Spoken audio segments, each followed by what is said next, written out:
Baba, when he comes, he gives us many gifts. And the most important gift he gives us, the first gift he gives us is knowledge. And knowledge makes our intellect divine. Knowledge is called the third eye.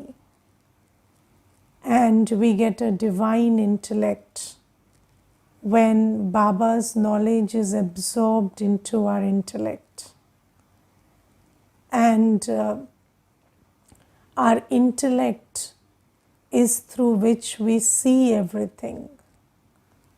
So when our intellect becomes divine, when we absorb Baba's knowledge into our intellect, then we start seeing everything very differently.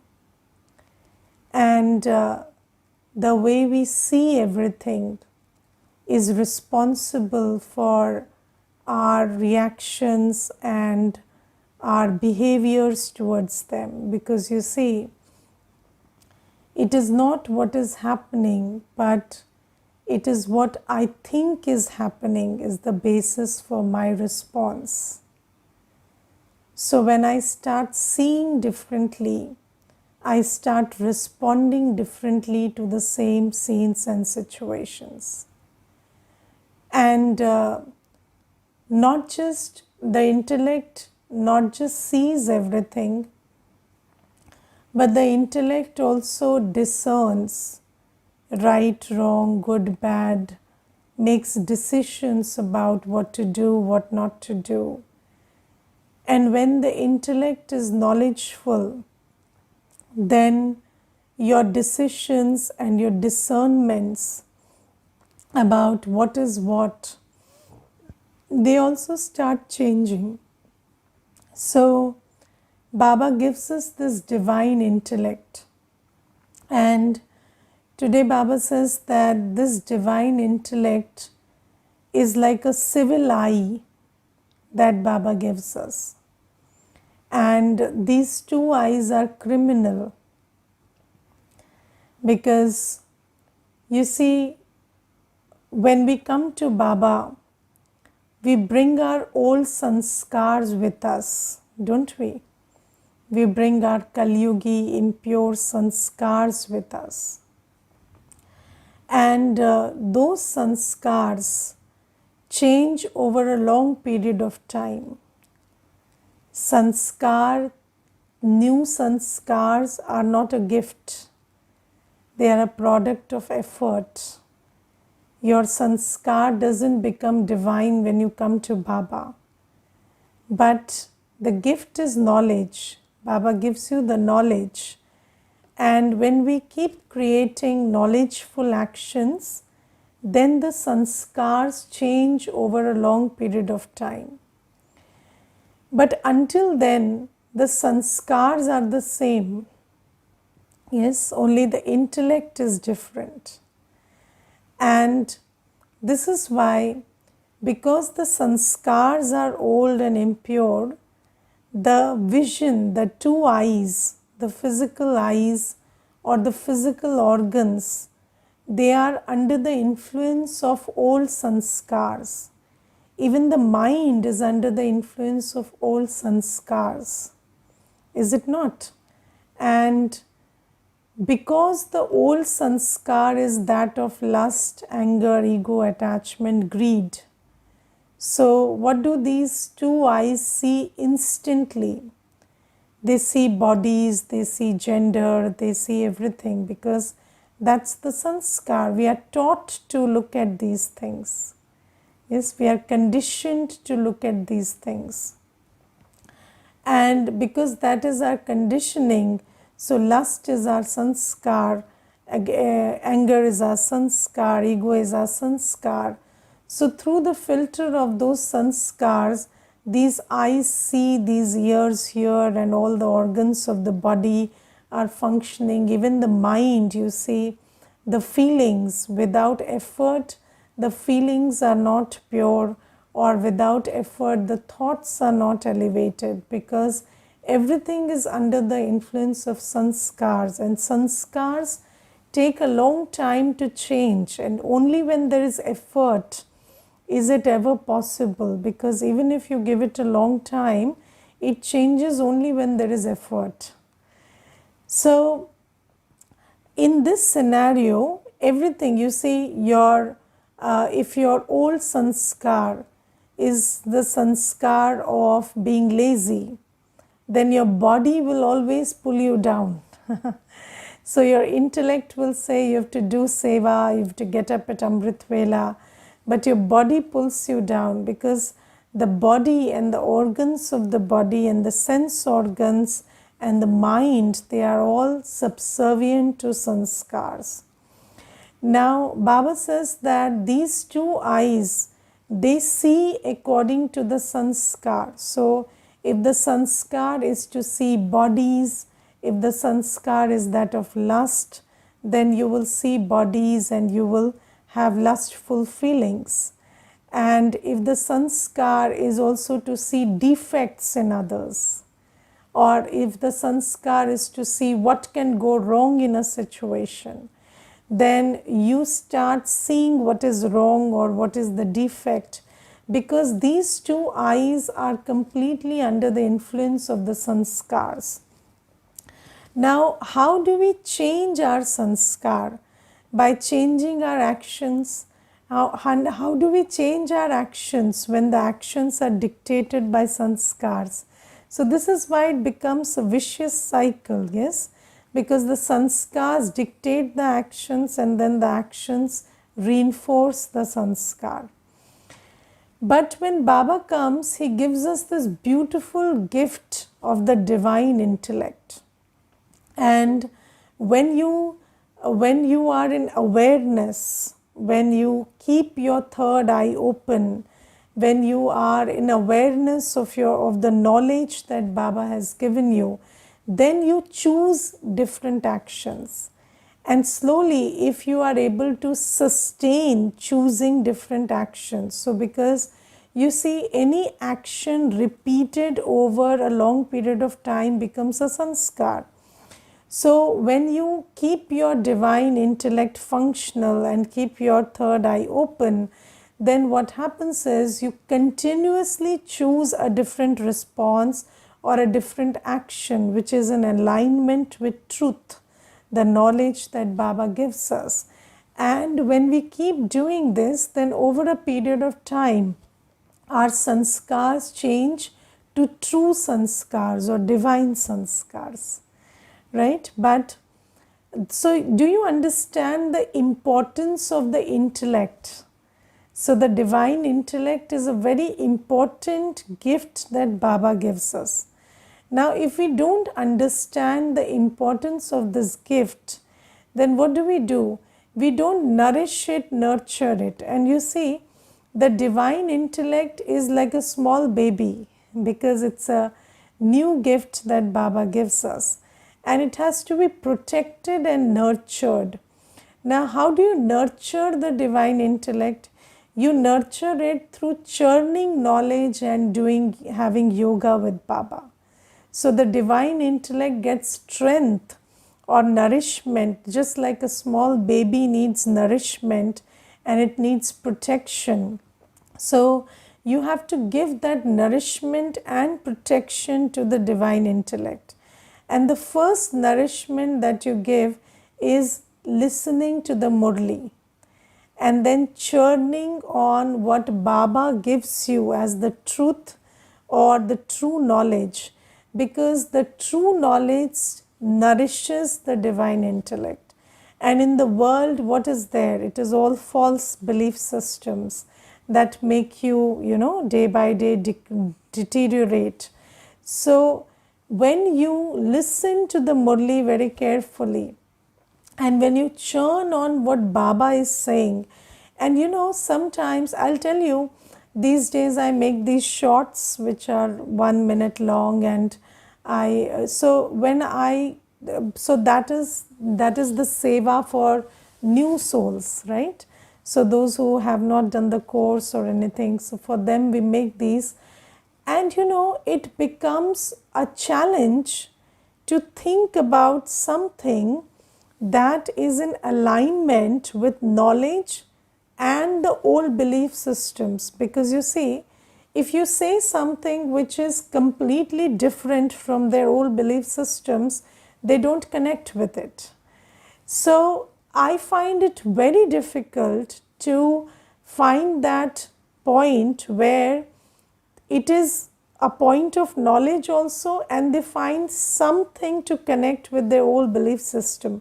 Because in my experience, you see, knowledge is light and the world believes, what the world believes is total darkness. So it becomes very difficult to find that fine balance when we make those shots. I find this challenge. So you see that whatever Baba tells you is very different from what the world tells you.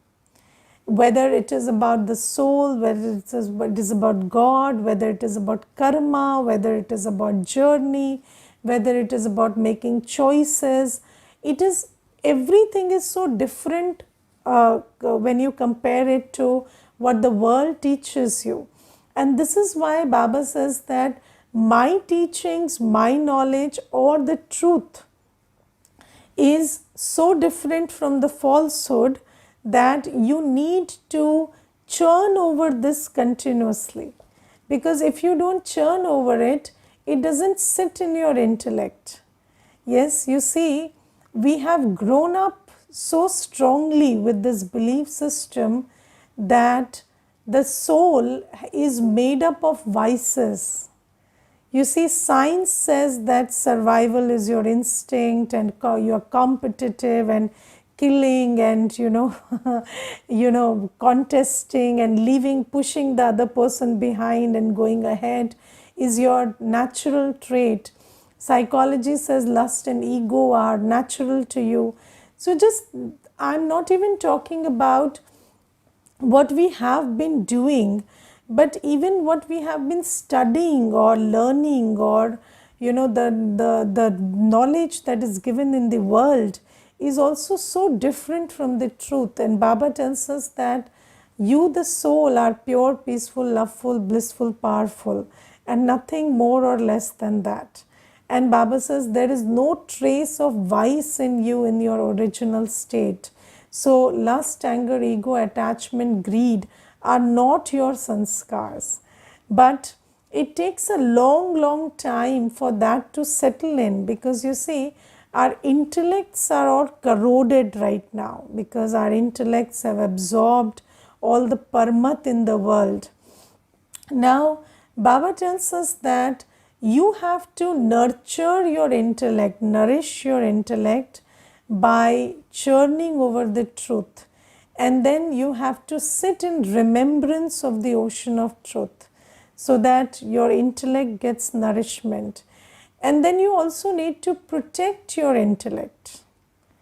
Yes, and how do you protect it?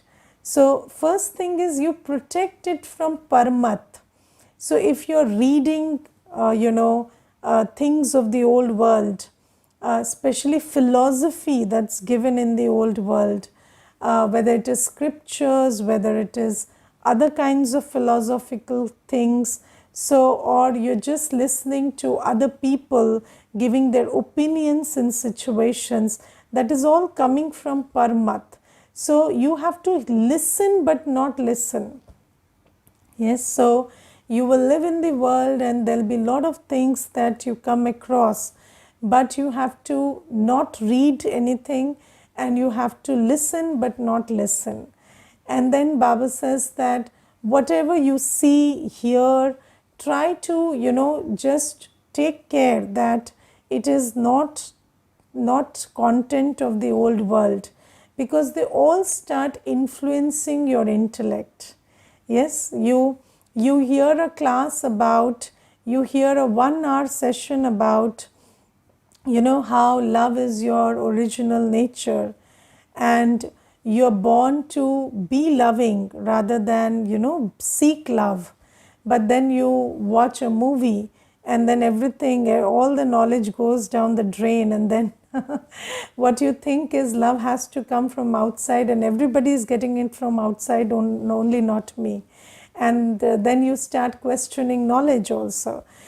Because you see, whatever you hear, it messes up with your purity of your intellect. And Baba says that when you hold this knowledge in your intellect and when you keep your intellect divine, then you will be able to perform actions which uplift you, which make you a devta. And otherwise, you will listen to knowledge, but you will engage in actions which make you not divine. So, and before I proceed, I will also like to share something else with you about the intellect and about karma that Baba tells us. So, you see that Baba, when he comes, he tells us that when you do a karma, you bear the consequence of it. Yes, you do karma, whether it is thought, word, act, whether it is a karma of body, mind, or body, mind, or wealth. Whatever karma you do, you bear the consequence of it. And it doesn't matter whether that karma was forced on you, whether you did it under influence, whether you did it because you didn't know something, doesn't matter. Even if you were unaware, you did the karma, so you will bear the responsibility. And there is another thing in the world which people tell about karma, which is you do what you feel like doing.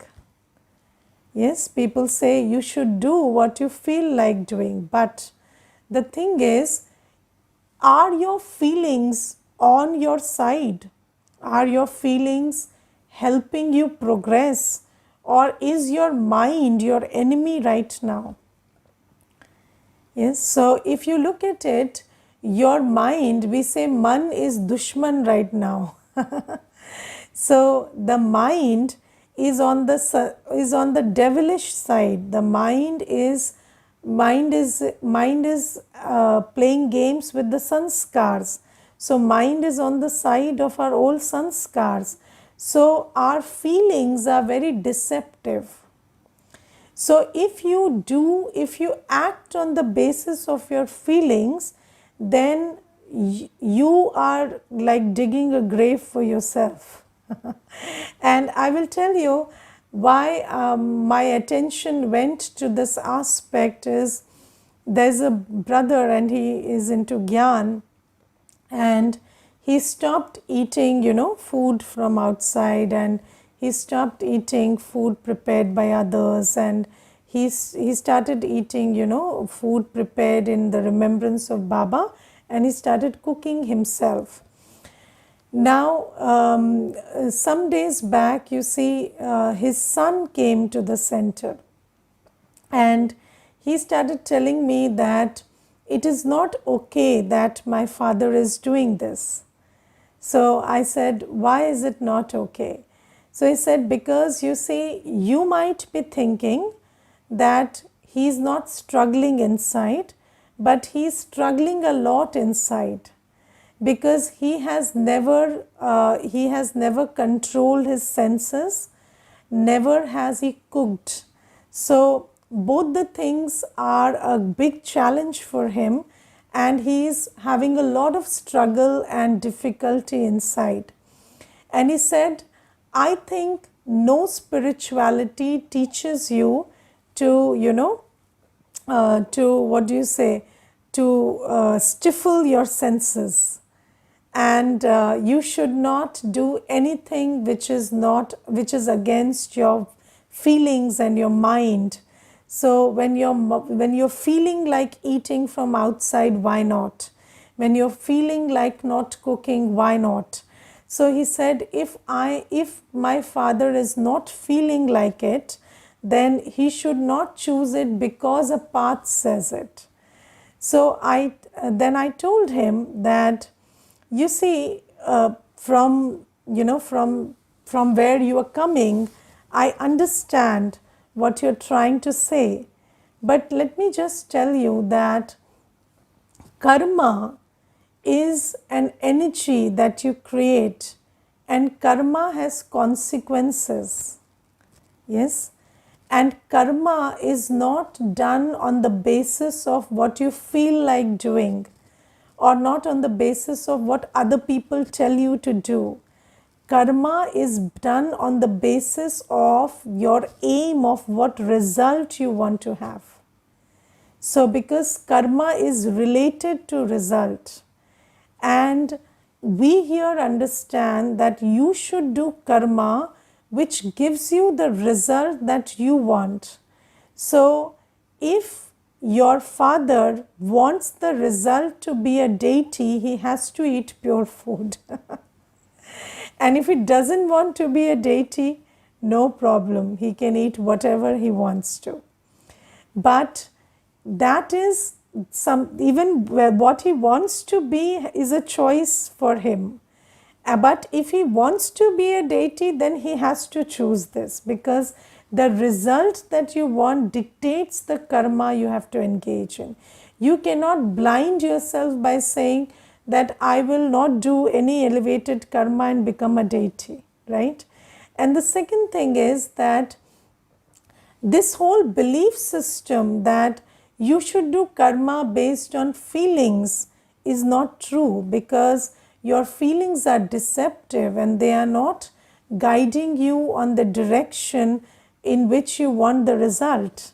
So karma is something that you do very meticulously, and in Hindi we say soch samajh kar karma karo. Yes, always think before you act. We don't say be guided by your feelings. Why don't we say that? Because it is not okay to be guided by your feelings when you choose actions, because actions have consequences. And you should be guided by your intellect, not your feelings. You should be guided by understanding and knowledge when you do karma, not by feelings which are under the influence of old sanskars. So Baba gives us the intellect. And you see, if you don't have a divine intellect, when you don't have knowledge, then what is the basis of karma that you do? It is either feelings which come from old sanskars, or it is some parmat or human dictates which are dictating those karma. And because of that, we have suffered so much by choosing whatever we have chosen to do. Now Baba tells us that when you keep your divine intellect functional, when you keep your divine intellect so active, so nourished, so protected, then your intellect will make you make the right choices, right? And your intellect is the basis of everything: seeing, decision making, discernment, everything. Now you see, Baba says that when you have the divine intellect and you see through the divine intellect, what do you see? You see that you are a soul, you are not a body, and everybody else is a soul. They have bodies, they are not bodies. So where does your vision rest? Your vision rests on the soul, not on the body. And then you don't have criminal eyes, because the eyes that see bodies, that vision invokes lust. But when you start seeing souls, you become, that lust is not invoked. And Baba says, I give you this divine vision which sees souls, and you are protected from the criminal eye. And Baba tells us that in Satyug, people will not have parda. You see, in all cultures almost, there is a system of parda. In Hinduism, there is ghungat. Yes, and in Islam there is parda, and I'm sure in other religions also, in some way or the other, they must be observing something. But Baba tells that in Satyug and Treta Yug there is no parda. So Sri Lakshmi wouldn't be wearing a veil. Sri Lakshmi wouldn't be wearing a ghungat. Why? Because you win over the criminal eye now. And just think about how much damage this criminal eye is doing to the society. And Baba says that now, in order to have civil eyes, you have to keep your third eye open and you have to start seeing souls, not bodies. Yes. And I remember, there's this one sister, she told me a very beautiful experience. She said that, Didi, I had this sanskar of watching stuff. So she said, I watched a lot of OTT and this and that. But when I came into Gyan, I started practicing that I am a soul and these are my eyes. And I see only that which I want to see. And she said that usually at night, she said after 10, I start binge watching. So at night, whenever this thought came that I must watch something and I'm not sleepy, then I started telling myself, I started seeing myself that I'm this resplendent point of light sitting behind the eyes and I'm very powerful. And this eyes is just mere, eyes. And they are not that powerful, they are not pulling me. And I sat in the awareness of my powerful form and my master form, that I am the Malik of this body. And she said I had to do this consciously for around 20-25 days. And after that, I did not even have the thought to watch something. And in those 20-25 days, I started a practicing of reading something at night, Baba's books at night, and then I started having this practice of remembering Baba, and that sanskar changed. So you see that if you start using your divine intellect, if you start seeing so you see, when your eyes pull you or when your tongue pulls you, what do you say? I'm feeling like eating, I'm feeling like watching, I'm feeling like hearing, I can't control myself. If you create these weak thoughts, these thoughts create your destiny. But if you use your divine intellect and you tell yourself, who is the master, I or the body? So I am the master. But how will you be able to say this? When you're feeding the divine intellect through the day, when your intellect is busy churning knowledge and remembering Baba, then your intellect will have the power to, to overcome the pull of the sanskars.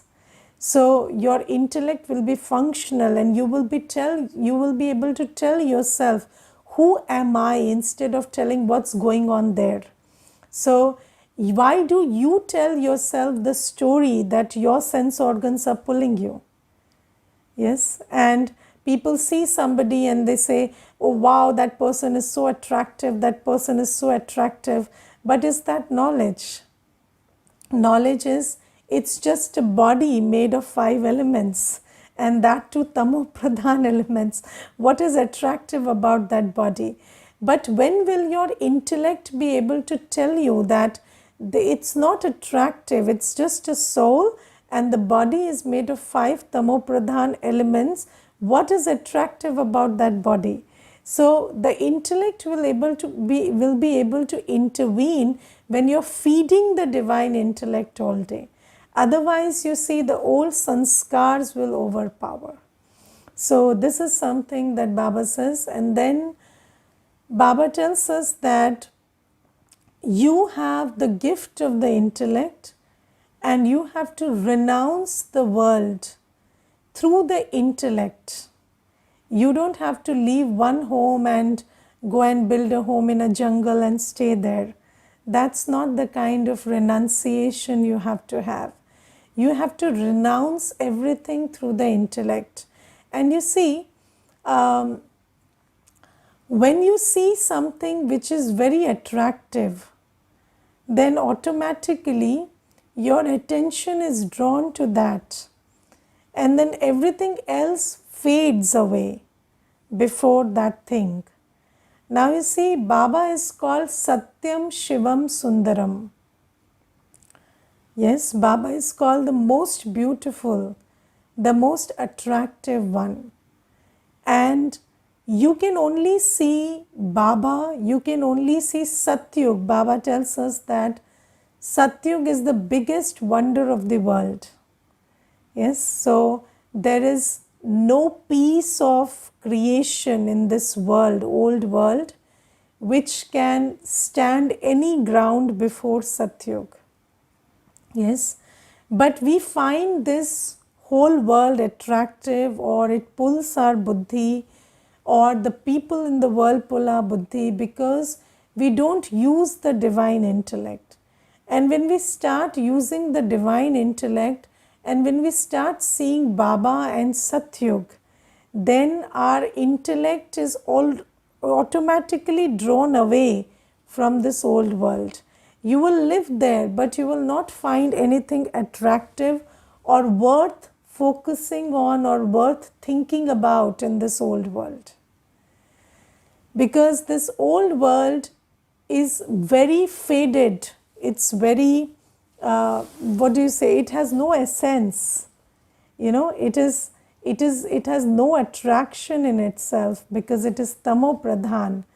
But because our intellects are not divine, and we only see what we see through the eyes, so we are pulled towards this old world. But once you start seeing Baba, and you start using your intellect to see your Sato Pradhan form in Satyug, or you start seeing the Prakriti, the nature and the condition of the world in Satyug through your divine intellect, then you will not want to see anything of this old world.